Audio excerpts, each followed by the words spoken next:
Hey folks, welcome to the 30 Days to Learn Adobe After Effects course. My name is Vincent Nguyen, and today in this really quick lesson, we're going to be discussing about rendering for final output. So you've created your animation, you've keyframed everything, you've applied effects, and you're pretty much ready and done to export your project to a shareable format so you can upload this video onto YouTube, Vimeo, or maybe even add it to your Premiere sequence and edit it further in there. But pretty much we're done with your animation here. I have a very basic animation where I just applied the Pixel Storm preset to a text layer. And pretend that this is just all I want to render out and I'm done, and this is my final animation here. So how do you render this thing out and export it for sharing? So the first thing you want to do is set your work area right here. As you see, I have these two big orange bars here, the time ruler up here. And you want to drag it to the time frame of your whole render. So for example, if I wanted to render this whole composition here and it's 10 seconds long, then I would set the time area for 10 seconds long right here. But I just want the animation to start from 0 and end around right here.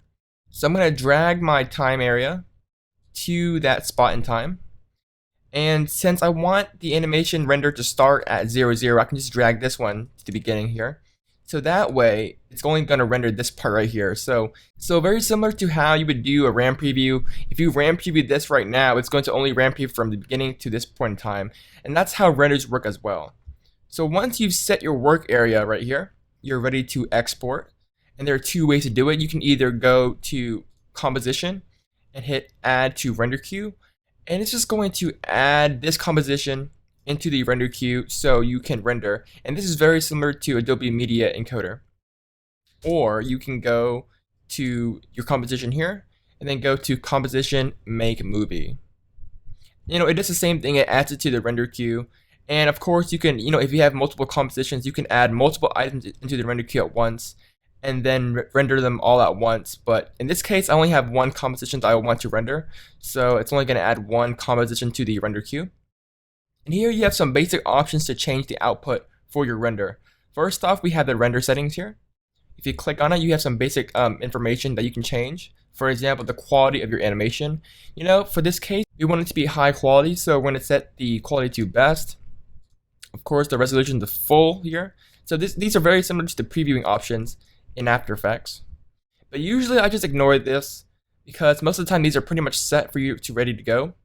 But of course, it's always nice to review all these things before you render. But the number one thing that I always change is the output module. Now by default, it's set to lossless. I'm going to click on it here. And I'm going to change these settings almost all the time when I render stuff out. And it just depends on what you're rendering it for. So right here in the format, you have tons and tons of format to choose from. Now 99% of the time, I'm always going to render in QuickTime just because it's a really friendly format. It supports all the major websites and stuff like that. And it's just really high quality. Now the format is set to QuickTime, but of course you can select whatever format you wish. And then I'm going to make sure that video output is checked, because if it's not checked, it's not going to render anything out. So I'm going to check video output.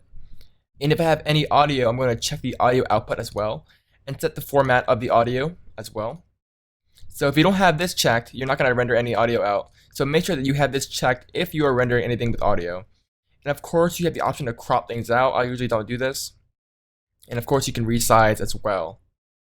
But I'm going to stick to the video output for now. The channels, you have the option to render either the color channel over here, the RGB, or the actual transparency channel, the alpha channel, or you can render both. And this is great for transparency clips, maybe like lower thirds and such like that. But we'll get more into that later. But for now, most of the time RGB will do the trick. Depth set to millions of colors is fine. Color set to pre-multiplied or matted is fine. Now what I am going to change is the format option.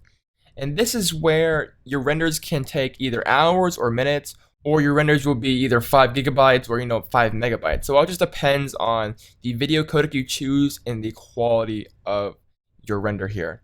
So if you really want some really high quality renders, I would highly suggest animation here. Maybe you're uploading a Vimeo video, or maybe you need this thing to be as high as quality as possible and you're doing an animation.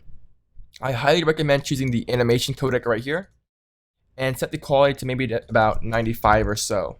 Now bear in mind that because this is a very high quality codec compression right here, and the quality is set to a pretty high value, the file for this render is going to be fairly high. Based from my experiences, maybe a 10-second clip or 10-second animation is going to be at least close to a gigabyte of size. So you may want to keep that in mind. Now, of course, you can always lower the quality, and that's going to sacrifice some quality for file size, so the file size won't be as large. But most of the time, file size isn't really a problem, and the animation codec is a great codec to use when you need the maximum quality.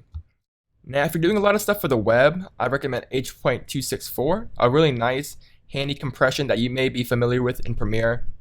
It does a really great job at compressing things with low file size while maintaining high quality, so H.264 is really great. And my favorite one is the photo JPEG, because you're kind of getting a JPEG quality. You know, JPEGs aren't the best image format, but you know, JPEGs are relatively decent, and you're pretty much rendering your video in a photo JPEG format, which is very low file size, but the quality stays relatively nice. And then I usually set the quality down to 91% here, and that usually gives me a really nice output for my final renders. And of course, you have advanced settings, again, which we'll be taking a look at a little bit later. They're a little bit more advanced for the web, such as the bit right here. But you know, if you're a web guy, you should know what all these things do. And then once you have all your stuff here set, we can go to the audio and make sure that your audio codec is set. I usually set mine to AAC and hit OK, and then hit OK. And once you have that done, you can go and select your output. Right here, if you click on it, you can set the output path for your final file here. And then once you're ready, you just hit the render button.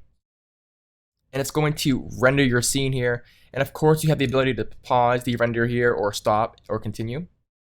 And it's going to render out a file for your animation or project here. And then once you have that file, you can either bring it to Premiere or upload it straightly. But that's pretty much how you render something within Adobe After Effects. Fairly simple. Now in the next lesson, we're going to be taking a look at the type tools, the text panels, and some basic tracking and animators for text within Adobe After Effects. So that's pretty much it, guys. I'll see you guys in the next lesson. Bye, guys.